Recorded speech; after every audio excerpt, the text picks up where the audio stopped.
Linguagem das emoções. Eu vou falar sobre a emoção mais mal compreendida, porém muito necessária. Qual seria ela? Gostaria que você deixasse nos comentários. Daqui a pouco eu vou apresentar qual é ela. Esse tema das emoções básicas tem, para mim, um significado pessoal, porque lá por volta dos 27 anos, 28 anos, eu estava insatisfeito, impaciente, incomodado com o trabalho que eu tinha na época, e esse incômodo me levou para uma busca pessoal. Nessa busca, eu acabei conhecendo constelação familiar e outras abordagens de terapia muito importantes para mim. Constelação familiar principal, junto com ela tem a programação neurolinguística, a hipnose, o coaching e a comunicação não violenta.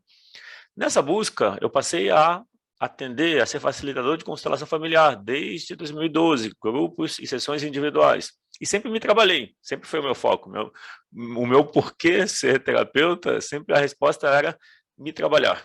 E o ajudar as pessoas veio como consequência e como uma descoberta de uma paixão. Só que eu sempre ignorei essa emoção básica. Até que em 2018, após o término de relacionamento, que eu gostaria que continuasse, eu lidei com essa emoção e não passava. Eu sempre fugia dela. Eu fugia, eu corria literalmente. Quando eu estava afetado por essa emoção básica, eu corria. E correr libera endorfina, eu me sentia melhor. Então, qual era essa emoção básica? Tristeza. Quem acertou? E são 7 emoções básicas. Segundo o livro Linguagem das Emoções, do Paul Ekman. Esse livro inspirou o seriado Lie to Me, e as 7 emoções básicas são 7 emoções que são universais, que existem microexpressões faciais que mostramos em 4 segundos. Além da tristeza, medo e raiva, temos a alegria, a surpresa, o desprezo e o nojo. E compreender as emoções básicas é compreender a raiz da relação com as emoções. Quando você compreende e muda a relação com as emoções básicas, tudo fica mais fácil. Eu digo que a emoção básica são do animal que é a gente, nossa parte animal. E para lidar melhor com o animal, que nós somos, né, nossa parte animal, a gente precisa ter aceitação.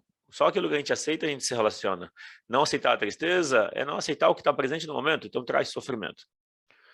Daí, sendo a tristeza mal compreendida, como perceber ela? Bom, a gente percebe ela como uma sensação de dor, de aperto no peito, por exemplo, ou até de nó na garganta. E, claro, a gente não quer sentir dor, né? A dor parece que vai levar a gente a uma morte. Então, a tendência da mente para proteger a gente é fugir da dor. Só que fugir da dor aumenta ela. E tem um padrão que é ou fugir da tristeza ou ficar remoendo ela.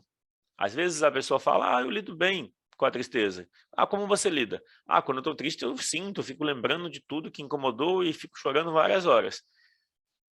Eu trago um convite que é pensar na tristeza como a sua criança interior. Então, se você ignora ela, ou se você fica pior do que ela, será que isso é uma forma de ajudar? O convite é o caminho do meio. E como caminho do meio, é importante perceber a tristeza como um sentido da consciência, ou seja, um sentido que fala do mundo interno. E esse mundo interno pode ser entendido metaforicamente como a sua criança interior, que precisa do seu acolhimento, da sua aceitação. E como entender e lidar com a tristeza? Se você entender que a tristeza revela uma necessidade que precisa ser atendida, daí você pode cuidar dessa necessidade. O normal é achar que é o outro que vai cuidar e que o outro não está cuidando. Porém, você pode expressar a necessidade porque isso é uma necessidade. E ao expressar, muda. Quais seriam, então, as necessidades não atendidas comuns, mais frequentes, por trás da tristeza? Pertencimento, propósito e consideração. O pertencimento parece que depende dos outros, né? Mas a autorresponsabilidade é como eu estou com as minhas emoções. Eu incluo ela ou me separo delas? Essa separação é a necessidade de pertencimento não atendida. Parece que são os outros que têm que me aceitar para eu me sentir bem, mas eu preciso aceitar o que eu sinto. Entende como o caminho da autorresponsabilidade passa por olhar para as próprias emoções? Propósito, o que eu faço faz sentido? Eu estou me permitindo escolher algo que tem sentido, que tem propósito? Consideração, estar presente nas minhas relações? Eu estou próximo de pessoas que têm consideração por mim? Ou eu insisto numa relação com uma pessoa que não tem consideração? A tristeza vai estar presente quando essas necessidades não forem atendidas. E como atender? Olhar para elas, cuidar delas, olhar para dentro, com aceitação, desenvolver aceitação. Agora eu vou apresentar um pouco, brevemente, com os TLSP em 1 minuto. Então, eu tenho 135 avaliações 5 estrelas no Google Maps e 304 vídeos no YouTube, que eu posto 2 por semana desde 2019. Case de sucesso, tem o Alexandre Vieira, que fez o acompanhamento de 10 sessões. Ele disse que chegou perdido, que no processo teve mais clareza e que viu que pode ir muito além. A Márcia Goulart mora em Londres, é professora de música. Ela conta que já tinha feito vários anos de terapia, 10 anos, e que ela não tinha conseguido o resultado que ela obteve fazendo o processo o acompanhamento comigo de 10 sessões. Meu diferencial, que eu ouço dos clientes, eu tenho leveza na solução de questões difíceis, eu consigo um equilíbrio entre resultado e processo. Então, eu vou até onde eu ajudo, eu facilito que o cliente chegue até onde ele quer. Se ele quer resultados, a gente consegue trabalhar para trazer esse resultado sessão a sessão, mas é sempre essa troca, esse equilíbrio entre resultado e processo. E eu ofereço um acompanhamento de 10 sessões, que traz um aprofundamento sessão a sessão.